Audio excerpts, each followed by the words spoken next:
Hello and welcome to today's session, which is with John Niland of Selfworthacademy.com. So John and I met a good few years ago now at the IOD, which is, I've forgotten what it's called now, Institute of Directors, isn't it? Institute of Directors, that's the one. Still there. So I used to call it the IOD. And yeah, we've been in touch ever since. So today we're going to be talking about self-worth and unpicking that a little bit and looking at how redundancy can affect your self-worth and what you can do about it. But before we get started, John, do you want to tell us a little about yourself? Well, it's one of these moments when you go, where do I start? First of all, thanks for being here, Paula. I really appreciate what this is doing about creating resources for people who are being made redundant, because that's one growth area in society and economy at the moment. Yeah, my background, I've been a business coach for 20 years. Before that, I ran an IT company. A lot of my work over the years has been with people who have been made redundant or been through other setbacks. That might be loss of a business, that might be an unexpected change of plan, that could be, in some cases, a bereavement or the impact of on health of the family member. That's often a reason why people have to do transition. And sometimes it's just because they want to. They've just got fed up of that old game. Whether it was successful or not is not the point. There's a voice of inner necessity that says they want to do something else. And I tend, over the years, I've worked with them essentially on three things. One, defining that value proposition so that they can be more relevant to a future market. The second is on pricing and how they negotiate their value.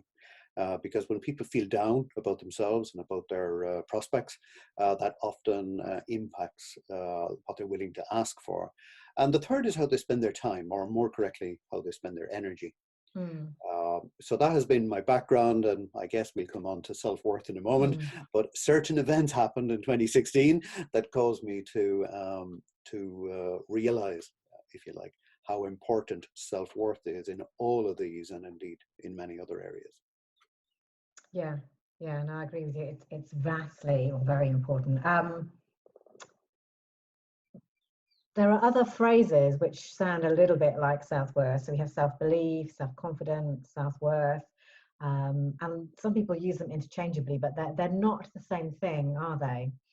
No, and this was something that confused me for a long time. The backstory here, and I've covered this in more detail on the book, the book, yeah. Safari. But the backstory here is that, for me, I ran my life on self-esteem for many years.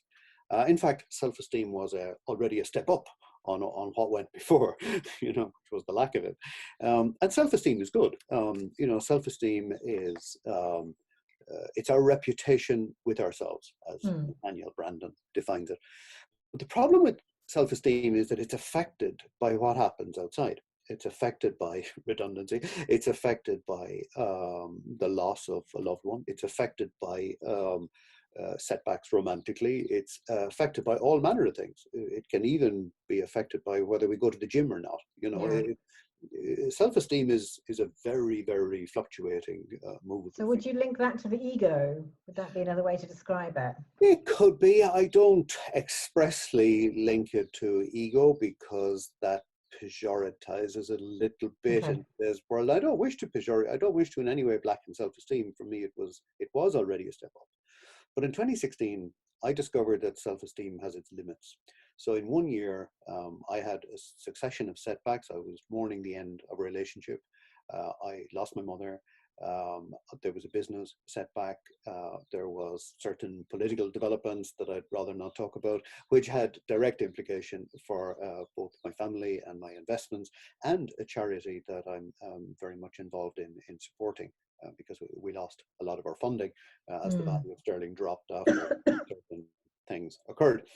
And all of those setbacks really brought me to the limit of my own self. This is the problem when self-esteem is contingent, it is conditional on what's going on around us. By the end of 2016, I was on a real low point. And I had vaguely been aware there was something else called self-worth, because I had read about it. I'd even written about this, but I was like a guy writing a recipe that had never actually Yeah. tasted the meal, so it was, I discovered the hard way, if you like, that, and, in my then second half of my 50s, I discovered that all this time I'd been living on self-esteem, and actually there was something else called self-worth, which is unconditional, which is not about what's going on around us. It's our intrinsic state of friendship with ourselves, even if we skip the gym, even if we eat a packet of biscuits, even if we're overweight, even if we've lost our job, even if we're, unfortunate in relationships, etc. It doesn't matter. And this was, for me, the discovery of a lifetime. It's why I ended up writing this. It's why I changed business direction, because I realized that all the things I'd hitherto been working on, that the real issue for many people was the conversation they were having with themselves. That's why they had trouble presenting themselves. That's why they had trouble charging the fees. That's why they had trouble managing their time. It wasn't because they couldn't color code the to-do list properly, or it wasn't because they were shy, retiring people who were unable to function socially. Not at all. Many of them were super intelligent and very able people, but there was often a conversation going on inside that was blocking them. And I just wish that I discovered this difference between self-worth and self-esteem earlier, Yeah. Yeah, and I do notice with some of my own clients, often the way that they talk to themselves or talk about themselves, they wouldn't ever do it in that way about a friend, because it's so harsh, and yet they Absolutely. quite often describe themselves in ways that are not, are not conducive to actually building themselves up. Indeed. And as described in the book, maybe we shouldn't be too harsh on ourselves here, even if anyone is listening and identifies with this. We've been educated that way. If you think about it, the whole of our education system is one of constant assessment. And it's getting even worse. For those who are going through it now, it's even worse than it was when I went through it. It's not just the exam process, it's the entire constant assessment. The same is happening in employment places, the same is happening with consumer experiences. You have a TripAdvisor type rating going on just about everything that happens right now. We're being likes on your Facebook posts. Absolutely. We're being assessed to death, We're being assessed by all kinds of societal measures, as well as the ones we inflict on ourselves. And, it's so easy, therefore, to become conditional upon how we're doing at this game. Yeah. And for some, the game will be money, and for others, it will be social likes and social approval. For others, it'll be Facebook and Instagram. It's a different game for different people. But the common denominator is we've been educated in this culture of seeking positive assessments. So one of the first shifts in the book is to identify that in one's own life. And I don't just mean identifying the negative assessments. This is where the roads between self-esteem and self-worth begin to fork off in very different directions, which has practical implications for how we do interviews and how we manage time and how we go about our marketing, as well as everything else. But if we look at the self-esteem school of thought for the moment, it tells us to identify the negative assertions or assessments and turn them into positive ones. So we replace, I am ugly, or I am stupid, or I am disposable, or whatever negative assessment is going on, and turn it into, I am beautiful, I am smart, I am important, I am whatever. So you're talking about things like affirmations, maybe? Absolutely. I am talking about affirmations, and I'm taking a tilt at affirmations because I found in my own experience they just don't go far enough. The problem is, so that's the self-esteem. Self-esteem turns the negative assessments into positive ones. And it's also the fake it till you make it sort of approach as well, isn't it? Sure it is, because at some level, even when looking in that mirror, we realize that we don't quite feel what we are now saying to ourselves in affirmations. Self-worth takes another approach entirely. It says identify all the assessments, even the positive ones, and get rid of them. Oh. Because the positive assessments are reinforcing the addiction Mm. to assessment in the first place. And in that way, they're just as toxic as the negative ones. They may be less of a problem, but they're a bit like a sugar diet. You know, they give a Yeah. temporary boost of energy, but the long-term consequence is diabetes. Well, it's a little bit the same with these so-called positive assessments. In fact, in the book, I talk about losing this positive negative stuff altogether. A lot of it is entirely subjective. We just don't need them. Mm. So instead, we move towards unconditional friendship with ourselves. You know, from the moment the feet hit the ground in the morning, no matter what happened yesterday, no matter whether you feel positively motivated or not, no matter whether you're going to your yoga class or not, no matter whether you're, you know, feeling motivated for the day ahead, that's all stuff that will look after itself. Yeah. As long as we come back and start the day with this unconditional friendship with ourselves. So how do you do that? If you're feeling down, if if you've been made redundant and you've got this vague feeling that it's something that I did, that's why they chose me. How do you do that? How do you drop all that and put that away? Okay. Well, let's talk about the redundancy experience because it's quite a special one. So if we look at what happens when we have a setback. Now, because I've not been an employee, I've not been made redundant. I have had to make people redundant, which is a very agonizing thing to have to do. And I've certainly had my fair share of setbacks in business. So, you know, I know what it's like to wake up to the feeling, you know, in the morning.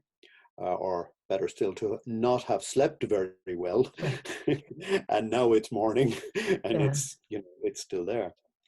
When someone is made redundant, they have two experiences. One, the painful experience of being made redundant, and it is painful.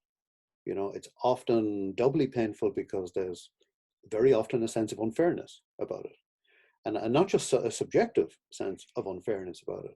You know, often other people have been kept on with less experience because they're closer to the boss, because their voice is heard. You know, not all redundancy is not always a very fair process. Yeah. So you can be smarting not only from the fact of being made redundant, but the way in which it was done. It can often leave people hurt, and I think we have to acknowledge that. Yeah. So that's one level. Let's call it pain. But level two is called suffering, and that's the way in which we then start to internalize that about what it says about us. And this is particularly true if people have been made redundant a few times. And because of just economics, that is happening. Yeah, it happens, yeah. It does. And people are going through redundancy who have already been through redundancy. So the pain, it digs up a lot of the self-reproach that went on, maybe in a previous situation. And here we get people internalizing a lot of negative beliefs about themselves. And it's easy to do, very easy to do. It happens, by the way, much the same dynamic happens people in love relationships who get rejected. It's not particularly different, it's just the words are different. Yeah, okay. But the experience of not being enough, you know, this idea that there's a standard here and somehow I did not come up to that standard. Yeah. And that feeling, and it produces an awful lot of self-reproach. It produces a lot of self-flagellation, and it can go on all day and all night, 24/7. It literally haunts a person, robbing them of energy, robbing them of. Now that's all about how we're talking to ourselves. Is that when people can get stuck? Absolutely, and can stay stuck. Yeah. That's muddy ground in which it can be quite hard to get out of. And that's why I really admire what you're doing here about both the practical aspects of dealing with redundancy, but also the self-belief aspects, because it is very easy to get stuck in that muddy ground. Yeah. And to start internalizing a lot of adjectives, we're back to these assessments again. To start internalizing a lot of adjectives, and they're only adjectives. These are just labels, you know. But the reality is that you will be, if you're unemployed, you will keep getting assessed because you're going to be going for job interviews, Yeah. making applications. You know, it's still out there, isn't it? It is. Oh, Yeah. the world isn't going to change just because you read a book, right? Or even write it. The world carries on doing what it's doing. But what happens is that no matter how other people assess you, you, I mean, when you come back from a negative, let's say you go for an interview, you don't get the interview, that'll still hurt. I cannot take that pain away from anybody. You know, there's nothing that I can say or do or anything that I can say in this interview that's going to take away the sense of rejection that you feel when somebody says no. Yeah. In fact, the kindest thing I can say to you is don't judge yourself in that situation and feel it for what it is. Because if we try to deny those feelings with this false positive thing that's going around, then we actually end up doing ourselves more harm. And there's a lot of this false positivity, you know, where you're supposed to shrug it off and you're never supposed to have a negative experience. Like that kind of denial, I have no doubt, can end up producing cancer or other medical conditions because it's, first of all, it's not reality. And secondly, it's an additional burden. You know, in the very moment that you're suffering, you're now supposed to be able to shrug it off as well. Well, that's another burden that's just been placed on your shoulder. Yeah. On the contrary, I would say feel the pain for what it is. So you have been rejected for that interview. They've said your technical skills are not good enough when you know they are. That's painful. However, that's how they assess you. It is not, actually, it's not how they assess you, it's how they assess your application. Yes. Right? They're not assessing you, they're assessing your application, rightly or wrongly. It's for you to decide what you do with that. And with self-worth, one of the amazing things that happens is that the recovery times get shorter. But there'll still be pain. As I said, cannot save you that. That's life. But when people don't have self-worth, they then go into this second tier of self-reproach that I describe at length in the book, which can go on for weeks, months, and in some cases even years. Whereas with self-worth, people will still feel the pain, and they will, and that they'll allow themselves to feel the pain for a few hours, maybe a day or two, probably not more. You know, and the great thing is with a bit of practice, you know, it goes into hours rather than days. So therefore, the recovery time is it's much quicker. We don't go so deep, so there's less to recover from. And secondly, we can come back up within a few hours, within a day, maybe, as the case may be, and get back in the saddle and start riding the horse again. Yeah. And that has some very practical benefits in terms of energy. So whenever you find the adjectives, you know, I mean, I would love that everyone read the book anyway. There's lots of assessments in there and lots of exercises, I should say, in there. Not assessments. There are no assessments in the book, by the way, FYI. But there are lots of exercises in there that you can do. There's a morning routine. There is a few little quizzes to help clarify. And some practical suggestions about how to deal with setbacks as well. So what I'm hearing is one way to actually, you know, help build your self-worth is, you know, when you do have a setback, whether it's the proper redundancy or whether it's just a rejection from the, you know, a job that you quite fancied, is to actually allow yourself to feel that pain, go into it, face it, experience it, and then almost just put it behind you and move on to the next thing. If there's a lesson to be learned, learn it. You know? But don't let people judge you. You know, I mean, they may try. I mean, they haven't read the book. There are people who judge us all the time. Just ignore them. You know, don't wrestle with them. You know, it's a lovely line from George Bernard Shaw in the book that says, "Never wrestle with a pig in the mud, because the mud smells and the pig loves it." And you know, there's no point in getting into the mud. Like people might say we're not creative enough or whatever. Just ignore that. These are adjectives. people will think it. People do say Mm. things like that all the time. They too have been brought up in a culture of assessment.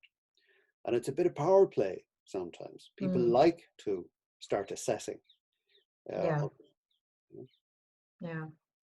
but So other people is a really interesting thing, because obviously you've got those people who maybe are criticizing you, or you feel are criticizing or judging yeah, you, but you also have those people around you, your family, for instance, or your partner, where if something bad has happened, you've been you've got another rejection, you might not want to actually feel or display that pain, because you feel that it's going to affect your relationship with them and it'll drag them down, and it's best to hide it and all that sort of thing. So how do you deal with that when you're trying to stay positive for other people, but actually what you should be doing is facing your feelings? well, we all need a few people around us that we Mm, can be really ourselves with. I think it's too much to burden any one person with that. good That's point. a heavy load to carry. Yeah. But I think if we think 3, 4, 5 people, I think every one of us, really benefit from having 3, 4, 5 people around. When Mm, I was going through a difficult time in 2016, however, I found that an awful lot of people weren't really there for me in the way that I expected. mm, And I was quite shocked by it, because I kind of fondly imagined, I've been in the coaching world for like 20 years, well, 16 years at that point, since 2000. So I kind of fondly imagined that, anytime I'd reach out to a coach or a therapist or whatever, I would be extremely well understood. And, that this would be a healing process in some way. mm. Most of the time it wasn't. Interesting. Yeah. Most of the time what I experienced was people trying to practice their skills on me. They were trying to Mm, say something clever, like, I know how you feel, and when this happened to me, I did X and whatever. Like, I didn't want to hear any of that, because mm, first of all, I didn't believe they knew how I felt. And when we go through any bereavement experience, and that includes redundancy, but mm. it can also be the loss of a loved one. One of the most salient characteristics is that every one of these experiences is unique. Yeah. So when people say, I know how you feel, well, actually, most of the time they don't. Mm, Or when they say the same happened to me, well, no, it's not the same. mm. Yeah. You're not me. Yeah. You're not me. You're not me. And actually, it's not the same set of events. Mm. Now, one rejection is not the same as another. One redundancy is not the same as another. No, they're all different, all unique. And Yeah. I was shocked at how few people Mm, genuinely listened, as opposed to trying to be clever. In fact, one of the shifts in the book, and that kind of arose out of that experience, is the difference between being interested or or trying to be interesting. An awful lot of mm, people try to be interesting. They try to say the clever thing. They try to practice that new conversation structure they just learned last weekend, and become yeah. a coach in a weekend exercise, whatever. And uh, what the people I'm still friends with today are those who were genuinely interested, who genuinely listened, Mm, and who didn't require me to be positive at all. yeah. Yeah, I would say with a recent experience with me, so my dad died a few months ago, and there were some friends that just dropped me a text. And there were some friends that didn't text me, they picked up the phone, Yeah, and they didn't, say, are you okay to talk or anything like that. They picked up the phone and said, are you all right? So it was very interesting in the array of different responses. it is. It is. Mm. Plus, some people just don't know how to deal with it. Well, there is that, yes. Yeah. And the same with redundancy. Mm. There are people, when you tell people you've been made redundant, some people just have no idea what to say next. No. You And know, it may bring up fears for themselves and their own for sure. security. A Yeah. lot of that right now. Yeah. A lot of that right now. So you Yeah. get a lot of fear-driven responses as well. Yeah. So maybe we have to be a little compassionate to people around us. Sometimes they're going through Mm. their own stuff. They're going through their own fear. Yeah. They're going through their own, because of the self-esteem culture, we have a lot of people who feel they have to validate themselves and prove themselves all the time. And therefore they're trying to be interesting, to come across well in meetings and to come across well in, interaction, etc. And to appear positive and appear confident and all of this game playing going on. And of course, that takes an awful lot of energy. Yes. And the invitation of self-worth is, hey, there's loads of that going on around us. Don't get caught up on it.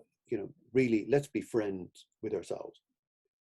Let's be loyal to ourselves from the get-go, every morning, from the moment the feet touch the floor. And then this brings so many practical consequences. It changes how people spend their time.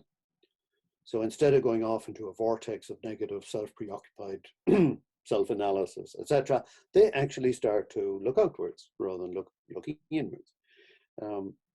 Looking inwards is good, but it's the quality of it that matters, not the quantity of it.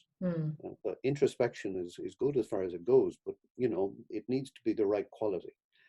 If it's just a continuous vortex of morose, melancholic self-analysis, that's getting deeper into the mud. Yeah, definitely. Opportunities come from the outside. That means becoming interested in how others are affected by exactly as you're doing, Paula. You're setting up a resource for other people who are going through tough times. That's looking outwards rather than introspective. It's about being interested in what others are experiencing. It's letting go of the stories, letting go of even some of the feelings. Like, they're not serving us. We don't have to carry on proving ourselves to people. And one of the practical benefits this brings, apart from the energy bit that I've already mentioned and the resilience bit that I've already mentioned, is that people can actually start to make connections and can actually start to do calls and meetings and cups of coffee, and so far as confinement and lockdown allows, they can start to do conversations with people which is focused on inquiry rather than pitching. And this brings a huge change, particularly to younger professionals. I remember doing this at a workshop in Brussels a few years ago. And there was a young guy there who had been reasonably quiet during the early part of the workshop. And I was talking about our innate right to be curious. That we have an intrinsic right to be curious. We don't have to earn it. Ask anyone who's a parent of a child knows all too well that children are born with an innate right to be curious. We take it out of them, through the parenting and education process. But when we're interested, we allow ourselves to be curious. This means we can go anywhere. We can talk to anyone. And the guy was sitting in the workshop, pretty quiet, fairly self-contained body language. And he threw his pen on the table like that, and he sat back in his chair and he went, "Oh my God, this means I can talk to anybody." And when the book was published, he bought about 10 copies of it and sent it off to all his friends. And, I still get emails from him every so often. Nice. This is several years later. Obviously a paradigm shift at that moment. It was a road to Damascus, lightning experience, when he realized that he can talk to anybody, anytime, on the basis of simple curiosity. That's self-worth in action. So thinking about self-worth and action and some practical things facing somebody that feels that they are a bit stuck. So you talked about looking outward, about being curious, reaching out to people. You talked about some introspection, but making sure it's quality and not rumination. Any other practical tips for somebody that, thinks, I'm feeling a bit stuck here? Yeah. Well, the first thing, one of the other shifts in the book is let's focus on what we could do rather than what we should do. Because, when people have been through a tough experience, as you've just described, Paula, the last thing we need is more shoulds in our life. Should is a heavy thing. But let's look at what we could do. So if I talk about any tips here, it's not to give anyone a sense of a sense of, oh my God, I need to be doing that as well. You know, it's like the joke about the guy who goes to the doctor for the 20th time, describing symptoms, and the doctor says, "Listen, John, I think you're a hypochondriac," and he says, "Oh no, not that as well." So it's a bit like, we don't want to, in anything I say next, I don't want to be burdening anyone with expectations of what they have to do as well as everything else they do. That's pretty real. I mean, I had a coaching call with somebody yesterday whose language is all about I should, I need, and I have to. And like, if we're using that language, if I should, I need to, and I have to, if you find yourself doing that, you, the listener, find yourself doing that, then maybe just have a look at what you're burdening yourself with. Because self-worth is about freedom, it's about joy, it's about lightness. It's about the things we could do rather than we should do. Okay. Simple morning routine. I would pay a lot of attention to how the day begins. The day should begin in a way where you really are affirming in action your friendship with yourself. And whether that's cooking yourself a nice breakfast or going for a run, I'm not going to tell you what you should do. You know. But again, perhaps one of the other shifts in the book is doing these things as an expression of self-worth rather than a condition of self-esteem. So, if people feel they should go to the gym, okay. Now, do you want to go to the gym? No. Well, what? Why then? What else could you do rather than go to the gym? Well, I would love to go for a walk in the forest. Cool. Go for a walk in the forest. Like, we have a lot more freedom than we allow ourselves. And please ignore all these routines you get bombarded with on Facebook about how your day should start. Oh yes, the productive 10 productive things you should do first thing in the morning. Exactly. One of them is close this app. Yeah.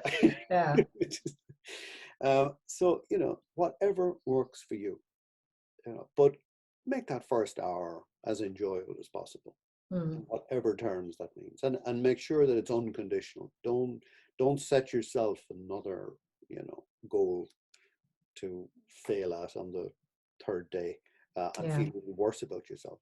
But do the things that would naturally make you feel good about you. That's really important. You've just been through a pretty nasty experience. That self-care is really important.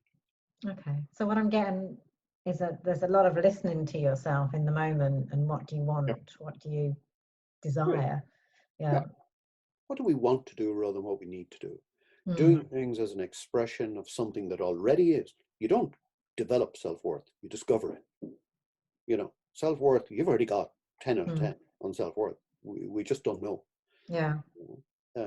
So what we need to do is discover what we're standing on. And that's why it's called the safari. It's an adventure. For most of us who've been through it, and that's quite a few hundred people now, it's a real sense of adventure. It's this arrival at a place that we never knew was there. As I say, I was in my second half of my 50s before I realized that this sunlit valley actually existed. I had ran my life on a to-do list on, do this, do that, if I get to X clients and X revenue, then I'll feel happy with myself. And of course I wasn't. I just moved the goalposts on another bit. We're always chasing the end of the rainbow. And that is the life coaching culture, isn't it? Very much. What's your 5-year goal, 3-year goal, 1-year goal? How are you going to do it? It is. It's quite a few years ago now. 2010, I was at I used to present at a lot of coaching conferences. I was at the coaching conferences in, I think it was Helsinki, if I remember rightly. And I had a conversation with another fellow coach at that conference.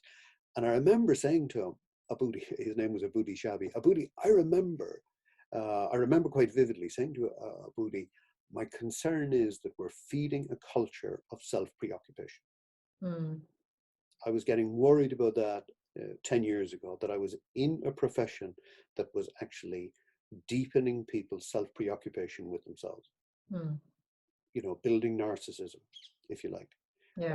I was in the throes of success coaching at that time. You probably met me around that time, Paul. I'm pretty sure that would have been why I was in the IOD, probably doing presentations or something. I don't know what, I was running a program called the Outstanding Professional. I mean, gee, it was very successful, but that's not the point. It was also building people's preoccupation with success. And in 2010, I began to become really concerned about that. Yeah. And I think the coaching culture has fed this cult of the optimized self. Not all of it. I mean, I'm not saying everyone coaches from that perspective, but a lot of the success coaching, which I had been part of for at least 10 years, was feeding this culture of the optimized self. Yeah, yeah.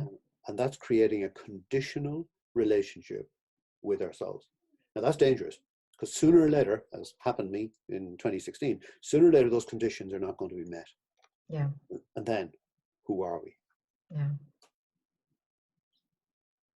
Yeah, and just thinking about, what you're saying about waking up in the morning and thinking about what is it that I want or what is it that I could do, you can take that further with redundancy, and there are going to be a lot of I should get a job straight away. I should find a job exactly the same as my last one that pays, at least the same. But this is also a time where you can just step back and think about what could you do? What do you want to do? Yeah. It is. It's often during times like this that great businesses get started, that people change career track into different areas. And like countless times on coaching calls, I will hear, I started my business, or I chose this career during the last, depression or whatever it is, crisis. So there is definitely, I see the evidence, if you like, for a lot of catalysts for change, for good change, happen at times like this. Yeah, yeah. But it really helps to stay friends with yourself while you're crossing the river. And it is a bit of a river crossing. We leave that bank. We haven't yet arrived at that bank. This was comfortable. This will be one other day, one of the days this will be comfortable too. But during the river crossing, when we're not sure if that's an island in the middle, or is it really the other bank, or is it a crocodile?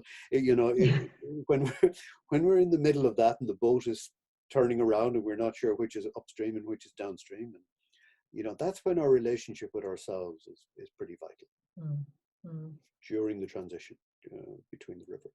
And I really do hope, and I'm not saying this from a sales perspective, but I really urge people who are going through that transition to get hold of the book, The Selfworth Safari. Not just because of the practical tips in it, which we can talk more about if you wish, but more about that loyal friendship to oneself. For many people has been an absolutely eye-opening discovery. It's not the way we're brought up. It is not the way we're educated. It's not the way we're trained into employment. No. And I'm afraid it's not what the coaching culture and the self-development culture is telling you either. Most of the time, they're just building more expectations. Yeah, more assessment. Did I reach my goal? More assessments, absolutely. Coaching culture and consulting culture thrives on where are you in your evolutionary journey? Oh, you're only here. Oh, join my program and get to here. Yeah. Like, come on, there's a vested interest here. What if you're okay already? The book opens with a quote from T.S. Eliot, where he says that one of the how does it go? It's from the self unseen. Sorry, I have to look at it. I'm having a moment. At my age, I'm allowed these moments. He says, at the end of all our exploring will be to arrive where we started and know the place for the first time. Yeah, I recognize that quote. It's a really powerful one, isn't it? Yeah. That's the adventure, to really know the place for the first time. So if you have been made redundant, the invitation is to really get to know the place for the first time. Yeah. And I think, there's a wise words to end on, really. Make decisions on who you really are, even if you have to do a little digging around to discover that. or retraining or whatever, you know, we or accept a different lifestyle. Yeah, that's okay. You know, we can make these choices. We have a lot more freedom than we allow ourselves. Yeah, yeah, yeah. Brilliant. Well, thank you. It's been really interesting. Lovely to see you again, Paula. Yeah, really interesting conversation today. Thank you, John. Take care.